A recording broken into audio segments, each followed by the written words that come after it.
અમારા ભાભીને આ બરોડીએ 3 વાગે અમે લઈને આવ્યા હતા. એના પછી સીઝર કરાયું.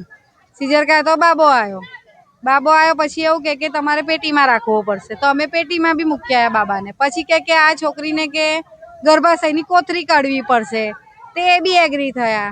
ડોક્ટરની બેદરકારીથી જ આવું થયું છે. અમારા ભાભી બી જતા રહ્યા ને ડોક્ટરે બી હાથ નહીં મૂકતા કે આવું મેં કર્યું એવું.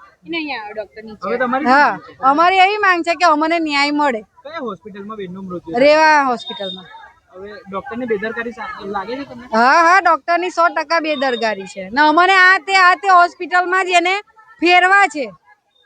આજે અહીં સિદ્ધિમાં જાઓ, ગોત્રી ગયા ને તો આ બહેનતાઈએ એવું જ કહી દીધું કે આ છે જ નથી. તમે કે લઈને કેમ ફરો છો? સવારનું જ આવું થઈ ગયું હતું તો એ ડોક્ટરને અમને કહેવું જોઈએ ને. અમને કેમ અંધારામાં રાખ્યા ડોક્ટરે?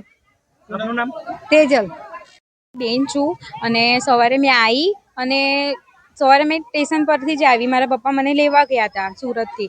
પછી મેં આવી અને દરવાજા પાસે જોયું એને બહાર સીઝર કરેલી જ હતી. બધા સિસ્ટરો ને બધા ઘેરેલા જ હતા એને, ડૉક્ટર ને બધા. તો મેં જોયું તે બધું પેન થતું હતું. એને બધી જ આખી પલંગમાંથી એ ઉછળતી હતી.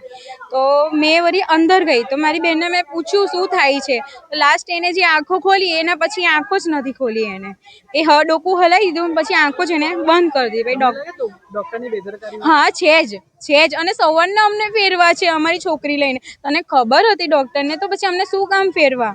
બરાબર છે.